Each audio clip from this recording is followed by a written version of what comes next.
What's going on, guys? We're gonna break down Wednesday's match, and I'm gonna share two of my favorite picks for Guild Eagles versus Preasy. Now, I think this matchup should go the distance. It should be pretty competitive, so stay tuned for that. But first, let's recap the Call of Duty weekend. First and foremost, if you've been following this channel and you were here this weekend, you saw that we posted Friday, Saturday, and Sunday. Friday's picks both cashed, Saturday's picks both cashed, and then Sunday's picks didn't cash. Unfortunately, we got the map prediction wrong, and you guys know the projections are based strongly on map picks. And you know what? While we're actually on that, basically what happened is we were predicting either Rio or Subbase to be the hardpoint map for map 1, right? But it ended up being map 4, and I think map 1 was Karachi or something. So those lines were just way too high for a Karachi hardpoint. And there was no way they were going to clear him. So that play flopped, unfortunately. But overall, we had a 4 out of 6 pick weekend, which is great. We cashed 2 days in a row and we flopped on the third one. Honestly, when the maps dropped, the server and we posted it here. Rio map 4. We posted the same. We ran it back. Nero and Fame. Ran it back for map 4.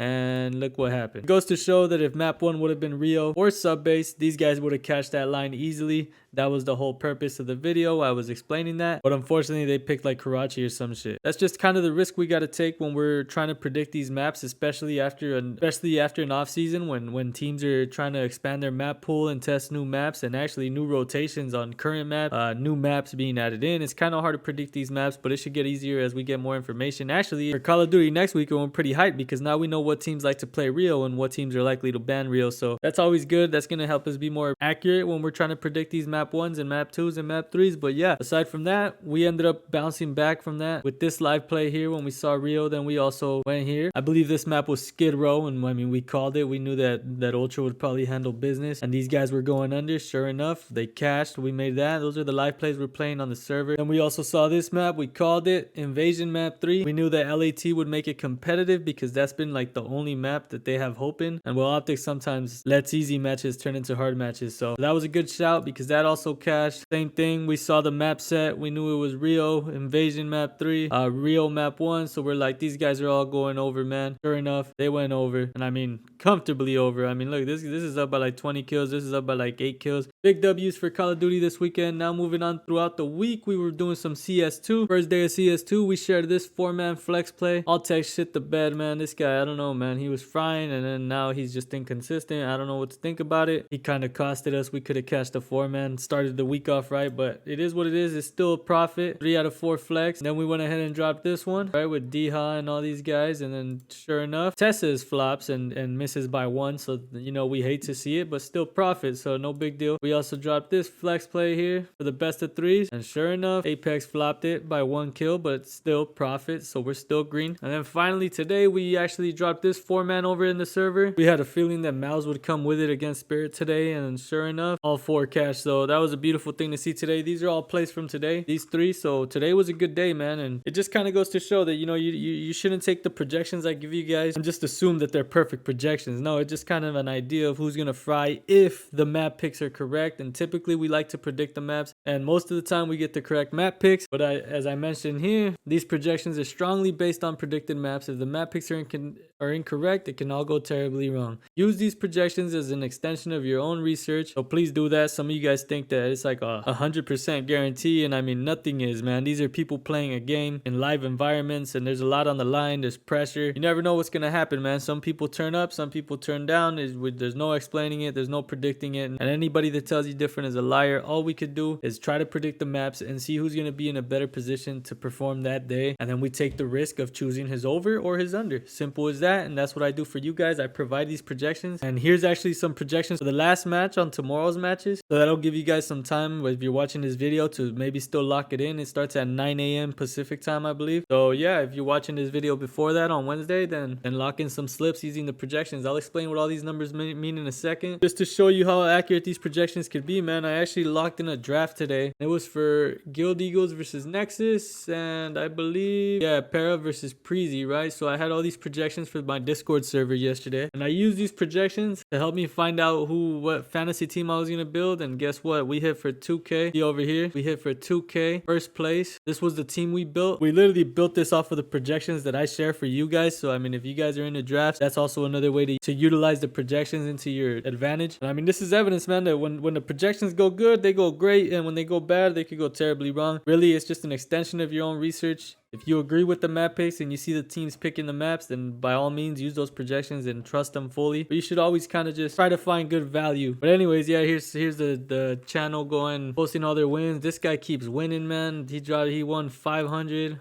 Time to put it on Jared pick. Oh, he hit the 920 free play. Dang, I didn't even see that. But yeah, I mean, people been cashing in here. We've been sharing plays. We've been playing some CS2.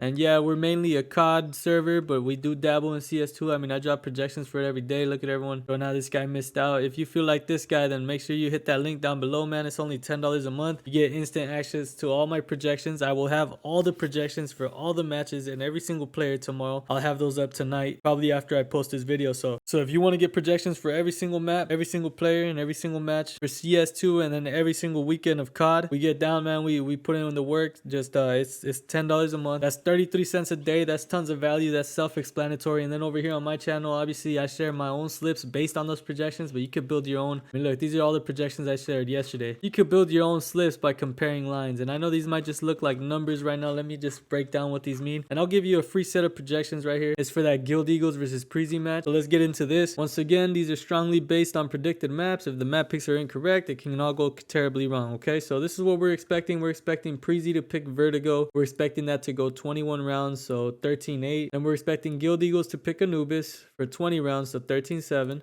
And Ancient is left over. Now, I put Ancient is left over, but it's just because I'm not sure if Guild Eagles will pick Anubis or Ancient. So I'm going to use these numbers, kind of flip-flop them when I compare the lines here, and try to find value that way, just to kind of have a safe zone, right? In case they don't go Anubis, we have Ancient to we could kind of make sure the player is also good on Ancient. And now, this map, it might seem like a lot of easy unders, like Juan Flatro, but really, I'm expecting this match to go the distance. They have equal form ranking, as you see here. So I wouldn't go crazy with the unders just because these are under, because that's just based on their kills per round on those maps in the last month. And if it goes 21 rounds, I mean, these matches could easily go into overtime, man. I could definitely see it. I think it's going to be very competitive, so they could definitely go over. Really, what we're going to do here is not just take these numbers and assume this is the exact kills he's going to get, but just kind of see who's going to be the standout player with most impact on all three maps. And a perfect example would actually be GXX, right? He has a line at 29.5, so he needs 30. We have him projected for 29, right? But I mean, if this match goes one more round, or he just gets an extra kill one round, I mean, he easily clears that line. Really, what we're looking for is consistency across all three maps. So right here we got the kills: map 1 kills, map 1 headshots, map 2 kills, map 2 headshots, and then map 1 and 2 headshots. And then this is the Ancient projection. So remember, we said we're expecting Ancient to might get picked over Anubis, so we're gonna compare the map 1 or the map 2 and the Ancient numbers and kind of just see if they're alike. And this is the perfect example. I mean, GXX is likely to get 15 kills on Anubis and 15 kills on Ancient, so that's a pretty solid pick. Now, I'm not saying he's getting exactly 15. He's probably gonna get 17 or something, but it's looking like he's gonna be the top performer on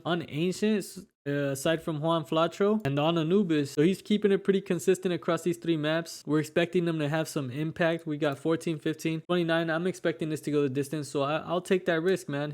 I got him projected for 29, but I'm gonna go ahead and lock him in for over 29.5, because I think this match could easily go into overtime, at least one map, and he's probably gonna be a top performer for his team with the most impact on any three of these maps. So I like the odds of hitting that. If you agree, lock it in with me. Aside from that, I mean, use these projections to your advantage, man. You guys, I just explained how to read them and compare them to the lines, and you can build your own slip on them. They're completely free. Now, looking over at the other side, we're gonna go with Preasy. The player we want to look at here is Refresh. Now, normally I'd say Dupree, right, because he's been frying. He's got 16 and 14, looking good. His line's at like 31.5 or something like that, with 17 headshots, which looks very good for either of these lines. But honestly, if they pick Ancient, see, this is what scares me. If they pick Ancient, this just goes over. This just flops, man. Now you got way less projected kills, way less projected headshots. So it's kind of riskier, you know what I'm saying? So we're looking for consistency across the three maps in this instance. So we're gonna look at Refresh. He seems to consistently get 7, 8, 7 headshots across these maps in this amount of rounds. His line's at 16. We have him projected for 15, but like I said, this match could easily go the distance, and we're just gonna hope that it does. So we're gonna lock in Refresh for over 16 maps, 1 and 2 headshots, and GXX for over 29.5 kills. And if you want all the projections for every single match tomorrow, and actually I'm gonna post some 4-man flex plays here. I'll probably drop some 4-mans here on Jared. I'm definitely going to, just because we did so well today with the 4-man. So I'll have these up as well, some slips, and all the projections will be here on projections. So if you guys want to join, if you guys want access to all these projections for every single match tomorrow, and all my personal slips on here, like these 4-mans that I shared today, then hit that link in the description, bro. It's only $10 a month. That's 33 cents a day, and it takes me hours to do this. So I have to charge the lowest amount I can, and that's the number I landed at. So $10 a month, 33 cents a day. You can join the Discord server and get access to all the projections for every CSGO match, the tier 1 matches, and all the Call of Duty projections as well. You also get slips, and then you also get traditional sports from my man Huncho, my man Splitter, and a few other guys we got in the bandit chat right here. Yeah, man, if you want to join a good community, hit that up. I'll leave a pinned comment as well. There's tons of value attached. I wouldn't be selling it if it wasn't, and there wouldn't be this many people this fast if there wasn't either. So anyways, if you're telling, let me know in the comments, man. If you guys want to keep seeing some of these free plays on YouTube, then make sure you drop a like, make sure you subscribe, and make sure you drop a comment that you're telling. I mean, that doesn't cost you much, and it costs me hours to drop these videos for you guys. So but aside from that, I hope we cash and make a shit ton of money tomorrow.